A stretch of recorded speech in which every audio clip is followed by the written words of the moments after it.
nongeye kubasuhuza mu izina rya Yesu Kristo mbifuriza amahoro y'Imana. Ntaho bari Atanazi niyo mazina yanjye.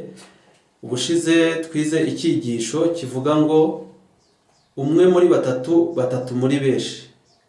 None icyo cyigisho nanone tugiye kongera kugisubukura dukomerezaho, ariko mbere yuko tugitangira reka tubanze duhombeke amaso yacu maze dushime Imana kandi dusenge. Turagushimiye Mwami Imana, tugushimiye ko duhaye umwiza wo gutekereza ku by'agakiza kacu. Turaretse Mwuka Muziranenge gaza twigishe kandi adusobanurire, kandi ijambo ryawe rigira umumaro mu bugingo bwacu, bitubera amendezi yo kuzagera mu bwami bwawe. Tubyatse twizeye mu izina rya Yesu, amen. Icyigisho cyaravuga ngo umwe muri batatu muri benshi. Mbese ninde witeguye guhagarara ashikamye kandi agahagarara mu kuri kw'ijambo ry'Imana, nyamara agahagarara muri benshi nk'uko Saduraka, Meshaki na Abedinego babashije guhagarara bagahamya Imana kandi Imana igahabwa icyubahiro? Mbese ninde witeguye guhagarara? Waba uri muri abo batatu bagiye guhamya Imana kandi bagahagarara muri benshi mu gihe abantu bose bubaraye barimo kuramya? Wowe waba witeguye kubarara ukaramya igishushanyo, cyangwa witeguye guhagarara ugahamya ukuri? Mbere yuko twinjira mu cyigisho rero, reka turebe isomo ryo mu Bacamanza igice cya 7 umurongo wa 2. Ngo nuko Uwiteka abwira Gideyoni ati, abantu muri kumwe bakabije kuba benshi, nicyo gituma ntemera gutanga Abamidiyani mu maboko yanyu, kugira ngo Abisiraheli batazanyirahiraho bati amaboko yacu niyo yadukijije. Rero hari igihe abantu bajya batekereza ku bwinshi bw'abantu, cyangwa se uko abantu bangana, bakibwira yuko Imana izashingira ku bwinshi bw'abantu. Ntabwo Imana ishingira ku bwinshi bw'abantu, ahubwo Imana ireba yuko abantu bashobora guca bugufi ikabakoresha kandi bakayikorera umurimo wayo. Reka turebe dukomeze cya gice Abacamanza 7 ku murongo wa 3. Ngo none genda ujye imbere y'ingabo urangurure uti, utinya wese muri mwe agahinda umushyitsi nave ku musozi Galeyadi atahe. Nuko abantu inzovu 2 n'ibihumbi 2 barataha, hasigara inzovu imwe. Gideyoni ahagarara imbere y'ingabo yari yahamagaye. Abantu bose bari bitabye irarika, bari abantu 32,000. Ariko igihe Gideyoni yababwiraga ufite ikibazo wese, uhinda umushyitsi, wumva afite ikibazo mu rugo wese natahe, habashije kuvamo 22,000 birataha, hasigara inzovu imwe 10,000. Ariko Uwiteka aba 10,000 yarabakoresheje. Reka turebe niba yarigeze abakoresha, noneho tubone gushingira ku mubare w'abantu benshi. Noneho ujye ureba umubare w'abantu bose uvuga ati se bari abantu uko ari benshi, abari abantu benshi koko Imana ishobora kubarimbura, cyangwa se Imana yabakoresha? Turebe ko Imana ishingiraho ijya gutoranya abantu babasha kuyikorera mu gihe gikwiriye. Tugeze ku murongo wa 4 Abacamanza 7. Ngo Uwiteka ahera ko abwira Gideyoni ati, abantu baracyakabije kuba benshi, manukana nabo mujye ku mugezi mbakugeragerezeyo, nuko uwo ndi bukubwire ko ari we mujyana aba ari we mujyana, kandi uwo ndi bukubwire ati ntagende, uwo muntu ntagende. Niko byagenze koko, Gideyoni aramanura bashyira ku mugezi. Rero Imana ntabwo wamenya ibyo ikoresha kugira ngo ishungure abantu bayo. Nibyo koko twarahagurutse turihana turaza tugeze aho ngaho, ariko hagomba kubaho n'ishungura. Iri shungura rero ryabashije gushungura abantu bari bahagurutse 32,000, rirabamanura, kuko Imana ntago igendera ku mubare, ahubwo igendera ku bantu bashobora kuyihagararira, bagahagarara ku kuri kwayo kandi bakayihamya kandi igahabwa icyubahiro. Ngo nuko amanukana nabo bantu bajya ku mugezi. Uwiteka abwira Gideyoni ati, umuntu wese uri bujabagize amazi ururimi nk'imbwa umushyire ukwe, kandi uri bunywe amazi apfukamye umushyire ukwe. 5 umurongo wa 6 n'uwa 7.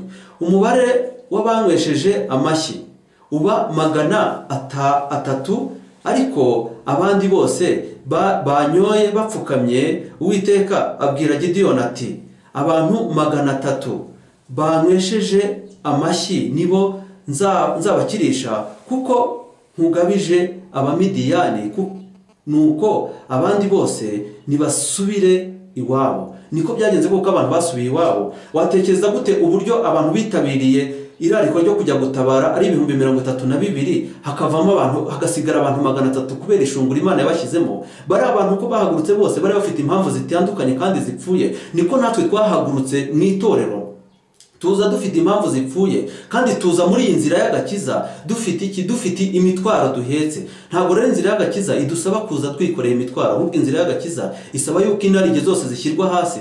Inzira y'agakiza isaba irafunganye cyane ku muntu ufite inarijye, ku muntu ufite kwifuza, ku muntu ufite kwishyira hejuru, ku muntu ufite ubwibone. Inzira y'agakiza irafunganye, bisaba yuko ibyo bintu byose bibanza bigafashwa hasi dufashijwe na Mwuka Wera, hanyuma tukagenda muri iyo nzira nta kintu kituziga. Imana rero ntabwo ishingira ku mubare munini. Hari igihe abantu bibwira yuko Imana ireba umubare munini. Ntabwo ireba umubare munini, ahubwo ireba yuko abantu bashobora kuyumvira kandi bakayihagararira abantu bake kandi igahabwa icyubahiro. Tugere kuri Danieli igice cya 3 umurongo wa 7. Danieli igice cya 3 umurongo wa 7 ngo nuko abantu bose bumvise amajwi y'amahembe n'imyironge n'inanga n'isambuka n'amabubura n'ibintu by'ubwoko bwose bivuga abamoko yose n'indimi zitari zimwe, bubarara hasi baramya icyo gishushanyo cy'izahabu umwami Nebukadinezari yahagaritse. Mbese uyu munsi wa none ninde uri buhagarare atubarariye igishushanyo? Ninde uri buhagarare mu mwanya mwiza agahagarara ashikamye ataramije? K'intambara iri hagati ya Kristo na Satani ishingiye ku kuramya, ninde uri buhagarare mu mwanya mwiza ataramije igishushanyo kiri mu kibaya cya Dura? Twese duhagaze mu kibaya cya Dura kandi twiteguye kuramya. Mbese uraza guhagarara muri batatu cyangwa urahagarara umwe muri batatu? Icyigisho cyacu kiravuga ngo umwe muri batatu, batatu muri benshi. Mbese uragaragara muri batatu muri benshi cyangwa se uraza kubarara uramye ikigirwamana? Uraza kubarara uramye Satani cyangwa se urahagarara ushikamye uhesha Imana icyubahiro? Icyo ni ikibazo rero dukwiye kwibaza. Buri muntu wese yisuzume, arebe urufatiro yafatiyeho, arebe urufatiro yubatseho, urebe ko wubatse ku musenyi cyangwa wubatse ku rutare, kuko buri kintu cyose kigomba kunyeganyega kizanyeganyezwa, kandi Imana igomba kwemera yuko ishungura ribaho kugira ngo ibintu byose binyeganyega binyeganyezwe, n'ibitanyeganyega bisige bikomeye.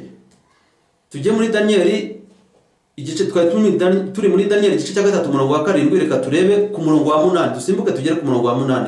Ngo uwo mwanya abakarudaya baza kurega abayuda. Uyu munsi wa none abantu bararegana kurega kanaka. Deruriya ntabwo arya nk'uko abandi barya. Deruriya ntabwo agendera kuri gahunda nk'iz'abandi bagenderaho. Deruriya yarananiranye. Abo bantu baregana na n'uyu munsi barahari, kandi umurezi wacu mwibuke yuko ari Satani.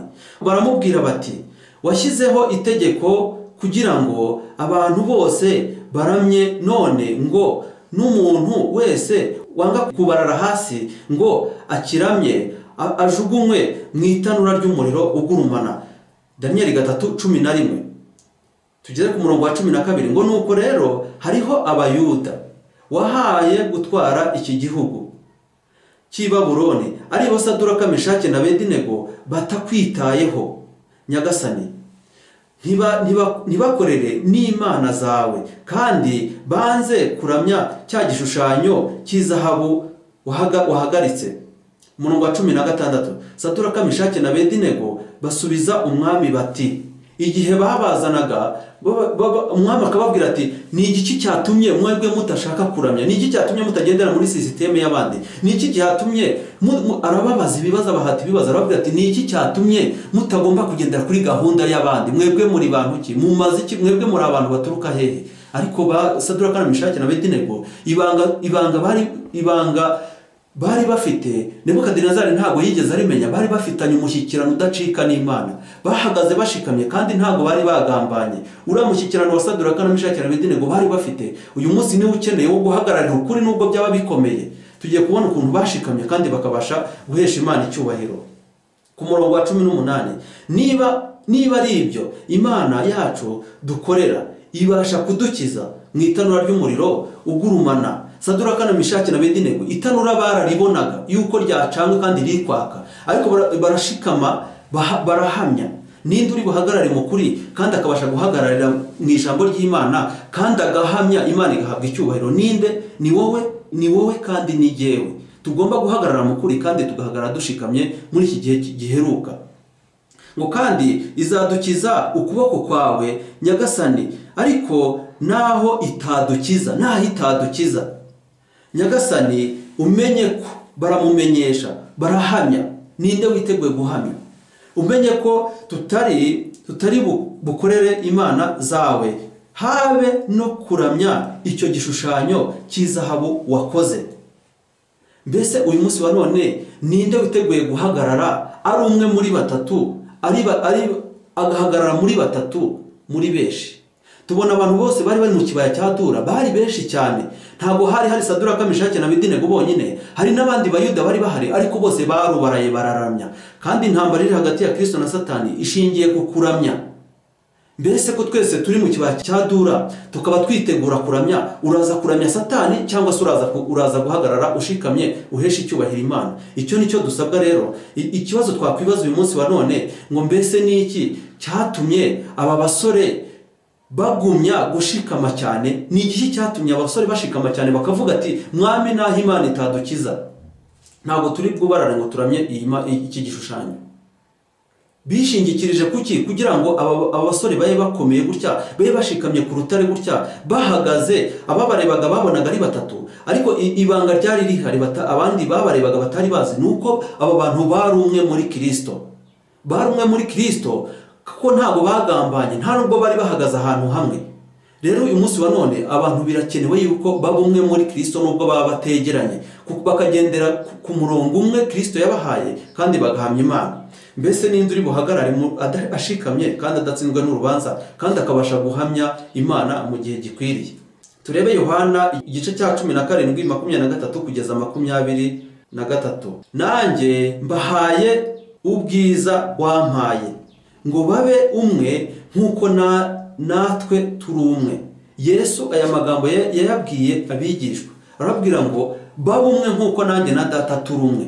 Bari abasore rero bahagaze mu kibaya cya Dura, bari umwe, bari bashikamye ku rutare Yesu Kristo, bari bashikamye ku mahame y'ijambo ry'Imana kandi bahinduka umwe kandi batabigambanye. Niko natwe dukwiriye kugenda kandi tugahagarara ukuri muri iki gihe giheruka. Umurongo wa 23 ngo jyewe mbe muri bo nawe ube muri jye, ngo babe umwe rwose, ngo ab'isi bamenye ko ari wowe wantumye ukabakunda nk'uko wankunze. Dukwiriye kuba umwe rero. Ikintu abo mu kibaya cya Dura batamenye nuko bari abasore bari umwe, bahagaze ari batatu ariko bari umwe muri Kristo, babona ari batatu. Mbese uyu munsi wa none ninde witeguye guhagarara ari umwe muri batatu kandi agahagarara muri batatu muri benshi? Ni wowe witeguye kubikora, ni jye witeguye kubikora, kandi tugomba guhamya Imana mu gihe gikwiriye. Munyure mu irembo rifunganye, kuko irembo ari rigari, n'inzira ijyana abantu kurimbuka ari nini, kandi abayinyuramo ni benshi. Ariko irembo rifunganye ni inzira ijya mu bugingo. Irembo rifunganye ni inzira ijya mu bugingo, iraruhije. Inzira ifunganye iraruhije kandi abayinyuramo ni bakeya. Uyu munsi wa none turasabwa kunyura mu nzira ifunganye, kandi noneho Imana ikongera ikatubwira ngo mugire umwete wo kunyura mu irembo rifunganye. Turasabwa kunyura mu nzira ifunganye, kandi inzira ifunganye ntabwo uzabasha kuyinyuramo wikoreye inarijye, ntabwo uzabasha kuyinyuramo wikoreye ubwibone, ntabwo uzabasha kuyinyuramo wikoreye ishyari. Rero kuko inzira yamaze gufungana, bamwe barimo baravuga ati twishyirireho umugaba dusubire muri Egiputa. Niba iby'Imana bikunaniye, niba iby'Imana byanze, saba Imana imbaraga igushoboze. Ndakwifuriza uyu munsi wa none gusaba Imana imbaraga. Iby'Imana ntabwo byananiranye, kuko Imana niyo izaduha imbaraga. Uhagarara ushikamye kandi uhamye Imana.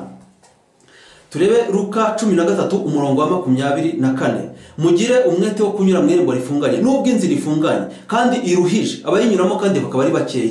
Ariko ijambo ry'Imana rihindukira rikatubwira ngo munyure mu irembo rifunganye. Mugire umwete wo kunyura mu irembo rifunganye, mugire umwete wo kunyura mu irembo rifunganye. Ndababwira yuko benshi bazashaka kurinyuramo ariko ntibabibashe. Benshi bazashaka kunyura muri iri rembo rifunganye ntabwo bazabibasha. Mbese nawe wumva iyi miburo, urimo wumvira ijambo ry'Imana, nawe iri rembo rifunganye witeguye kurinyuramo? Iri rembo rifunganye nubwo rifunganye ariko amaherezo yaryo ni mu bugingo buhoraho. Ni irembo rishobora kugeza abantu ku gakiza, ariko nubwo rifunganye kandi kurinyuramo bikaba biruhishe. Ijambo ry'Imana rirongera rikatubwira ngo mugire umwete. Ugomba kugira umwete wo kunyura mu irembo rifunganye. Ugomba kugira umwete wo kunyura mu irembo rifunganye nubwo bigoye kubinyuramo, nubwo inzira ari impatanwa, ariko ijambo ry'Imana riratubwira ngo izakomeza kwagukira abarinyuramo. Ibyaduka byo mu minsi y'imperuka, paje igihumbi cya 617. Bidatinze umwami agiye kuza. Mbese waba uzi ko Yesu agiye kugaruka? Waba witeguye se kumwakira? Bidatinze umwami agiye kuza. Umwami ni Yesu ugiye kugaruka. Muri buri torero hagomba kubamo kwezwa, hakabamo n'umurimo wigosora, kuko muri twe harimo ababi badakunda ukuri cyangwa ngo bubahe Imana. Iyi ni imiburo bene data ndi kubaha iva mu byanditswe byera, kandi turasabwa ngo tuyigenderemo. Ibyaduka byo mu minsi y'imperuka, igihumbi cya 619, ngo turi mu gihe cy'ishungura, aho buri kintu cyose gishobora kunyeganyezwa kizanyeganyezwa. Uwiteka ntazababarira abazi ukuri niba batumviye amategeko amategeko ye mu magambo no mu bikorwa. Uwiteka aradusaba kumvira amategeko ye mu magambo tukayavuga, ariko twahindukira kuyavuga ni ukuyabwira abandi, kuko twe twamaze kuyamenya. Kuyavuga ni ukujyana inkuru nziza tukayishyira abandi, tukabwiriza ubutumwa, amategeko y'Imana tukayavuga mu magambo tuyabwira abandi, ariko twahindukira tukayashyira no mu bikorwa. Nshuti bene data rero, icyo mbifuriza tugana ku musozo, ndabifuriza yuko dukwiriye guhagarara turi umwe muri Kristo, tugahagarara turi umwe muri batatu, kandi tugahagarara turi batatu muri benshi. Rero Imana ntabwo ishingira ku bwinshi bw'abantu. Hari igihe umuntu ajya yibeshya akavuga ati se aba bantu bose mureba bagandagaje hano baba barayobye, mbese Imana izabasha kubarimbura? Ntabwo, inshuti mwene data, ntabwo Imana ishingira ku mubare w'abantu, nta nubwo Imana ishingira kuko abantu basa cyangwa se uko bateye n'ibyo bakora, ahubwo Imana ikeneye abantu bagomba kwihagararira muri benshi, kuko umubare wagiye ugabanuka. Niba kwa Nowa hararimbutse, isi yo kwa Nowa yose yararimbutse, hagasigara abantu 8, kwa Loti hakarokokamo abantu 4, uwa kane akagwa mu nzira nabwo ntagere ku buhungiro. Mbese ninde witeguye guhagarara muri bakeya kandi agahamya Imana? Icyo mbifuriza uyu munsi wa none ni uguhagarara dushikamye ku kwizera kwacu gukomeye nk'icyuma, kandi tugasaba Imana kutuyobora mu kuri kose, kutuyobora mu ijambo ryayo, kandi tukita ku by'agakiza. Nubwo inzira ifunganye, izarushaho kugenda idutazukira, mwitinya kuko Imana izatuyobora kandi izaduha imbaraga yo kunyura mu bikomeye. Ibyo nibyo mbifurizaga, nanjye mbyifuriza mu izina rya Yesu, amen. Reka dushime Imana dusenga. Turagushimiye Mwami Imana, tugushimiye ko imiburo yawe itangwa buri munsi uko bwije n'uko bukeye. Imana ikoresha uburyo bwinshi, igakoreshwa n'abantu batazwi nkanjye, bakavuga imiburo yayo kandi bagahamya. Niyo mpamvu Uwiteka tukwinjiza gukomeza kuduha imbaraga. Abumvise iki cyigisho uzabaha umugisha wawe, kandi kizababera mendezi yo kuzagera mu bwami bwo mu ijuru. Abo kizakora ku mutima nabo uzabaha umugisha, kandi bazakwiyegurira mu gihe gikwiriye. Ukomeze kubana natwe, uduhe umugisha uturuka mu ijambo ryawe, ibyanditse byera bikomeze kutubera umurinzi, mu izina rya Yesu, amen.